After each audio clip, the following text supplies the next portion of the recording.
Om Swastiastu. Halo anak-anak, jumpa lagi dengan Pak. Ya, di sini kita akan membahas materi pertama di kelas 12 matematika wajib, yaitu tentang dimensi 3. Oke, tentu kalian pernah mendengar kata dimensi 3.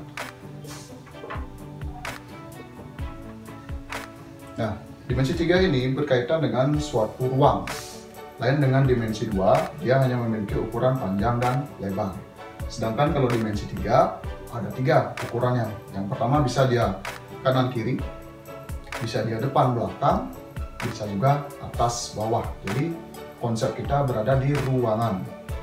Oke, sebelum kita masuk ke dimensi 3, perlu kalian kenal beberapa objek geometri. Yang paling inti itu ada 3 objek geometri. Yang pertama itu ada namanya titik. Kemudian yang kedua itu ada namanya garis. Terus yang terakhir, yang ketiga itu ada namanya bidang. Oke, tentu kalian sudah sering mendengar ketiga objek ini, titik, garis, dan bidang. Nah, di sini Pak tekankan lagi apa itu titik, apa itu garis, apa itu bidang.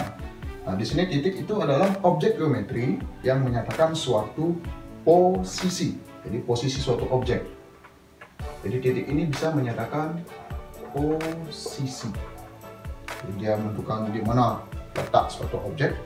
Nah, untuk titik ini biasanya diberi nama dengan huruf kapital.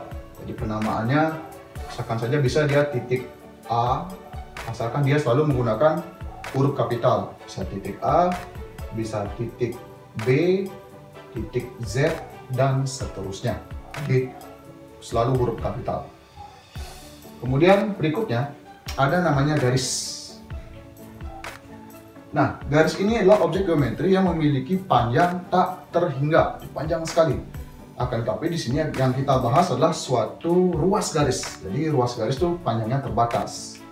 Nanti simbolnya dia bisa seperti ini. Jadi ada pangkal, ada ujungnya. Itu namanya ruas garis.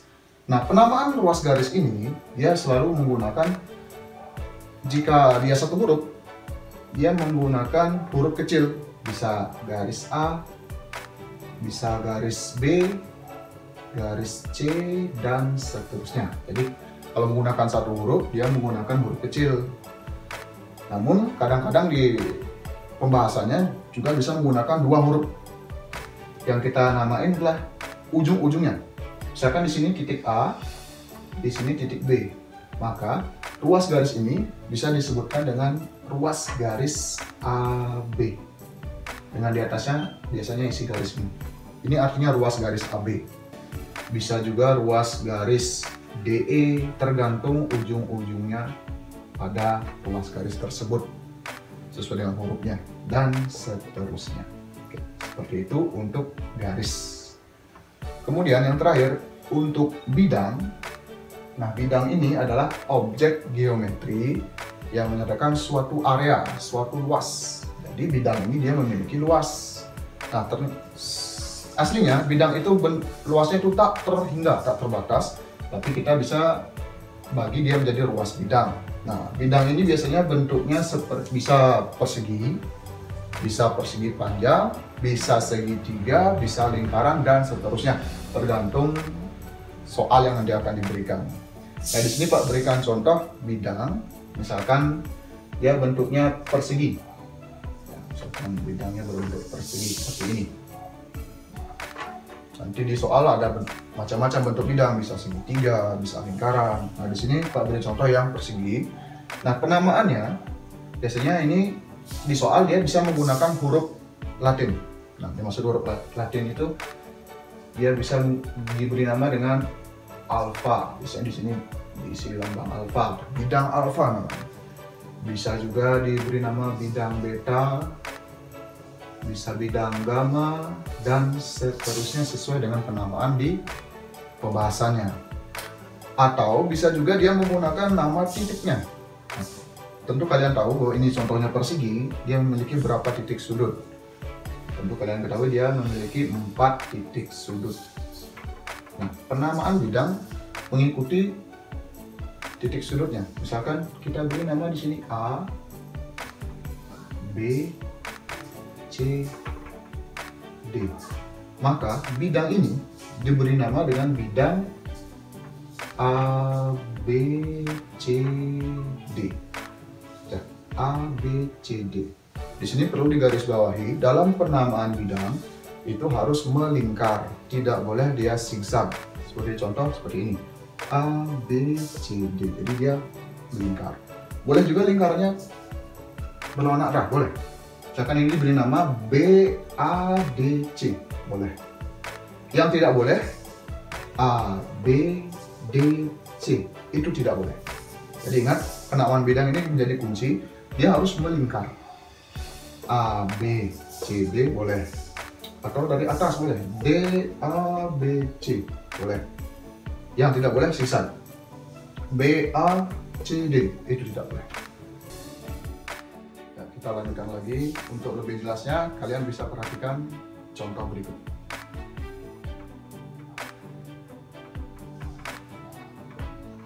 Oke, misalkan sekarang diberikan suatu bangun ruang. Tentu kalian masih ingat bangun yang termasuk bangun ruang.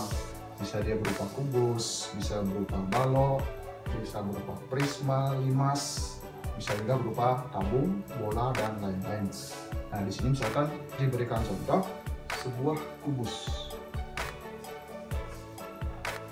Oke, dan sebuah kubus, misalkan dia ada gambar kubus.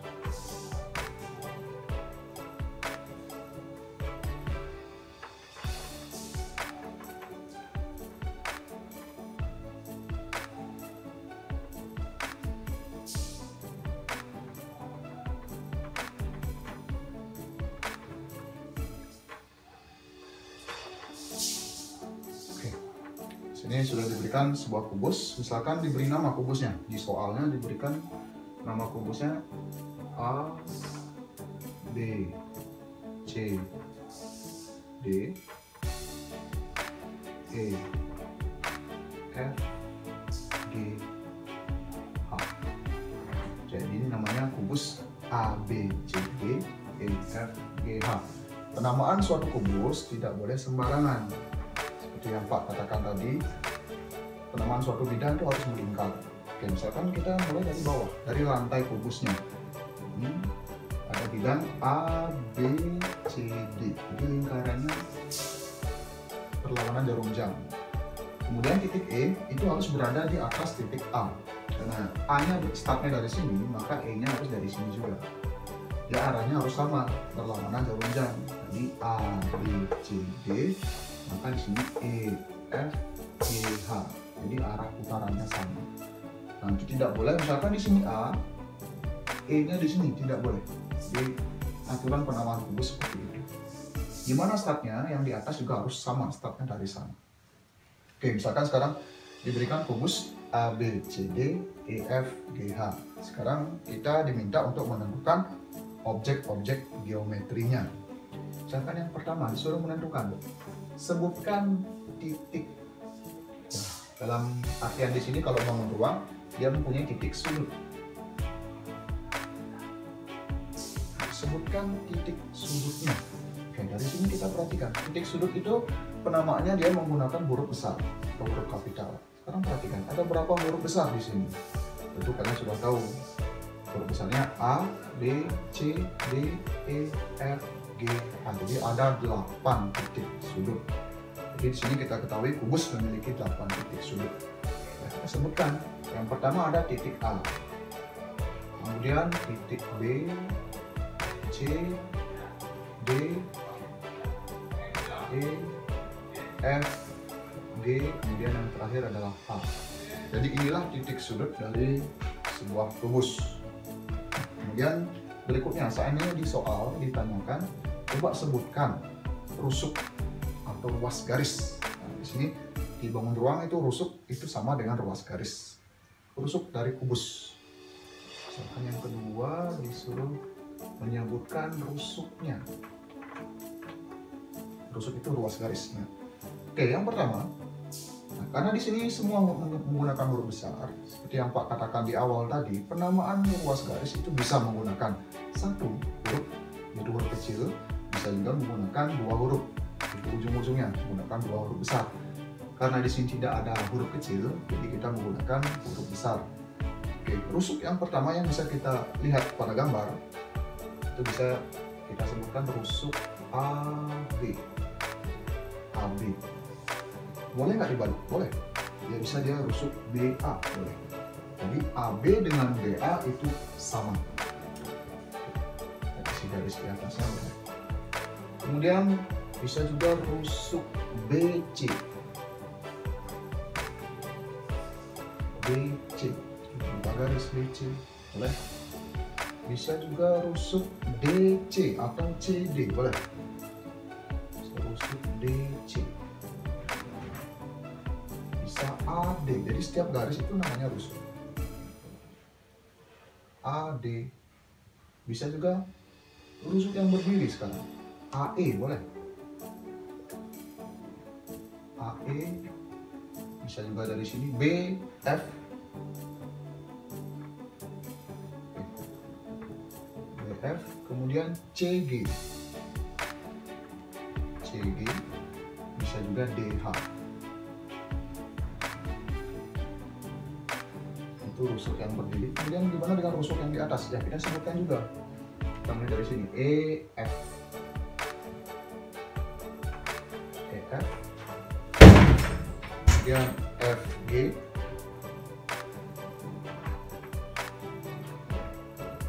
bisa juga GH atau HG sama. Terus EH. Itulah rusuk-rusuk yang terlihat pada suatu kubus. Jadi kubus itu memiliki 12 rusuk. Kemudian misalkan yang ketiga ditanya bidang, sebutkan bidang pada kubus.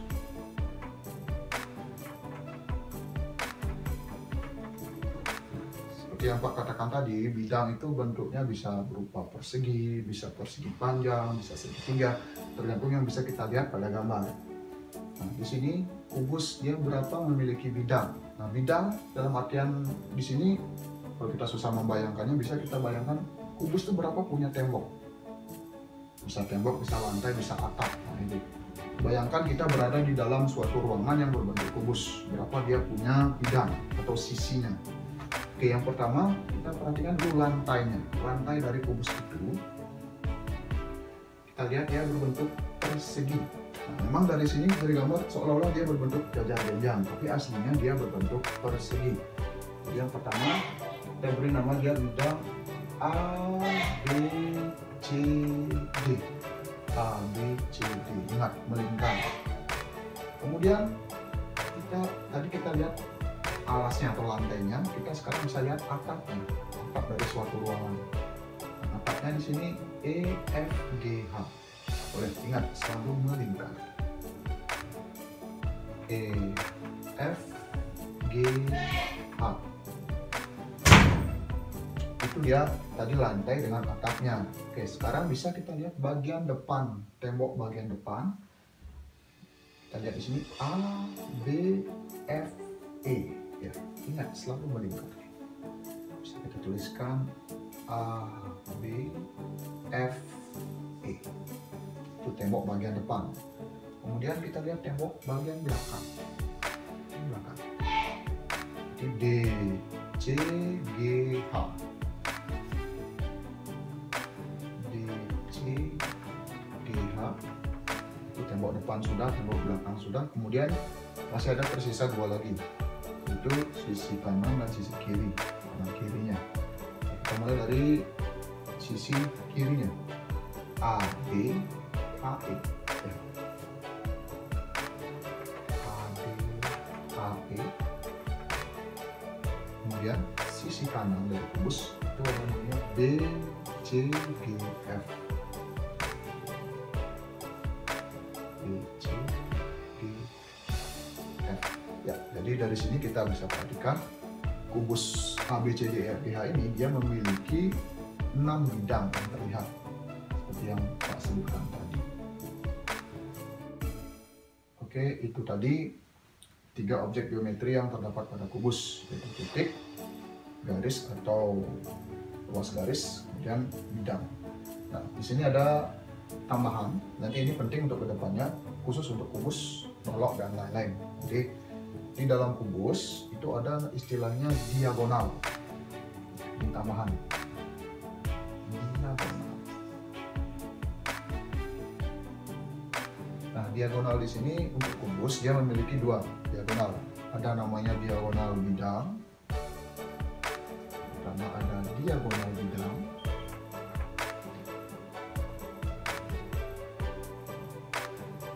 Atau sering juga disebut diagonal sisi. Kemudian yang kedua ada namanya diagonal ruang.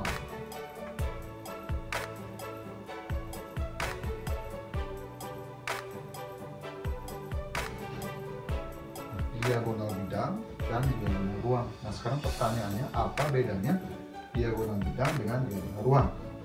Nah, diagonal bidang itu adalah garis yang menghubungkan ujung-ujung titik yang berseberangan pada suatu bidang.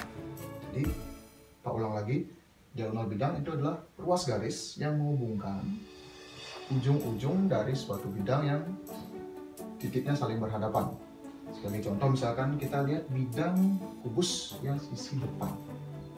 Sisi depannya kita perhatikan ada A, B, F, E. A, B, F, E dia berbentuk persegi. Nah, diagonal bidangnya adalah garis yang menghubungkan titik B dengan titik E. Jadi dia disebut dia diagonal bidang BE. Namanya diagonal bidang. Dia berada di tembok, ibaratnya tembok suatu ruang. Misalkan di sini kita tuliskan BE. Masih di bidang yang sama A, B, F, E, tentu kalian menemukan diagonal yang lain. Ya, jadi di sini kita bisa lihat A, F itu juga diagonal bidang. A, F. Tentu di bidang-bidang yang lain, misalkan bidang yang sisi belakangnya itu B, C, G, H. Saya ada 2 diagonal bidang. Yang lantainya juga punya 2, atapnya punya 2, kanan kiri juga punya. Jadi diagonal bidang suatu kubus dia memiliki 12 diagonal bidang. Nanti kalian cari sendiri. Itu namanya diagonal bidang, dia berada menempel di bidangnya atau di temboknya. Kemudian berikutnya yang kedua ada namanya diagonal ruang. Nah, di sini lingkupnya dia berupa ruangan sekarang. Itu ruas garis yang menghubungkan 2 titik yang saling berhadapan pada ruangan. Nah, untuk lebih jelasnya kita perhatikan di kubus ini A, B, C, D, E, F, G, H. Kita perhatikan misalkan titik A. Dia berhadapan atau berseberangan dengan titik apa? Ternyata A ini dia berseberangan dengan titik G. Jika kita hubungkan titik A dengan titik B, dia akan membentuk ruas garis AB. Ruas garis AB. Pojok bawah dengan pojok atas suatu ruangan hubungkan. Nah, itulah namanya diagonal ruang. Jadi misalkan di sini AG. Nah, tentu kalian juga akan menemukan diagonal ruang yang lain. Misalkan dari titik C boleh. C dia akan berseberangan atau berhadapan dengan titik E di suatu ruangan. CE boleh. CE bisa juga ada BED dengan F bisa. D dengan F. Kemudian bisa juga titik B dengan H. B, H. Nah, di sini itu kalian tahu tidak ada lagi diagonal ruang dalam kubus lain yang ini. Jadi untuk diagonal ruang, kubus dia memiliki 4 diagonal ruang. Nah, berikutnya selain diagonal, kubus juga memiliki istilahnya disebut juga bidang diagonal. Nah, bedakan antara diagonal dengan bidang diagonal. Bidang diagonal. Apa bedanya diagonal dengan bidang diagonal? Kalau diagonal dia berupa garis, cuma 2 huruf. Sedangkan bidang diagonal dia berupa bidang. Kalau dia kubus, Otomatis kan bidang-bidangnya dia berbentuk persegi, bisa juga nanti dia punya persegi panjang, maka bidang diagonal terdiri dari 4 huruf. Sekarang untuk lebih jelasnya perhatikan, misalkan di sini A, B, C, D, E, F, G, H. Bidang diagonalnya adalah suatu bidang yang melintang di suatu ruangan. Jadi kita hadapkan dulu dua rusuk yang saling berseberangan. Misalkan di sini rusuk AE, dia akan berseberangan dengan rusuk CG, AECG. Nah, antara dua rusuk ini kita hubungkan, dia akan membentuk sebuah bidang.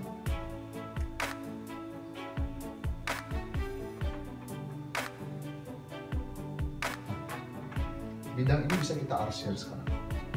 Perhatikan, AE dengan CG kita hubungkan, dia akan membentuk suatu bidang. Kita arsir, akan membentuk persegi panjang. Nah, inilah namanya bidang diagonal. Salah satu bidang diagonal. Nanti ada bidang diagonal yang lain. Ya, kita beri nama. Ingat, penamaan suatu bidang itu harus melingkar. Kita mulai startnya dari A boleh, atau dari E boleh, terserah. Ini biasanya usahakan mulai dari huruf yang paling pertama di alfabet. Nah, di sini kita mulai dari A, kemudian C, G, E. Ingat melingkar. A, C, G, E. Jadi itulah namanya bidang diagonal. Tentu kalian bisa menemukan bidang diagonal yang lain. Misalkan rusuk BF dengan rusuk DH. Itu bisa kita hubungkan. Dia akan menjadi bidang diagonal B, D, H, F. D, H, F. Dia melintang di suatu ruangan. Oke. Kita bisa sebutkan di sini B, D, H, F, dan seterusnya. Nanti kalian temukan sendiri. Oke, sekian dulu untuk pemaparan hari ini. Ya, kita akan lanjutkan pada pertemuan berikutnya. Pak tutup dengan Paramo Santi. Om Santi Santi Santi Om.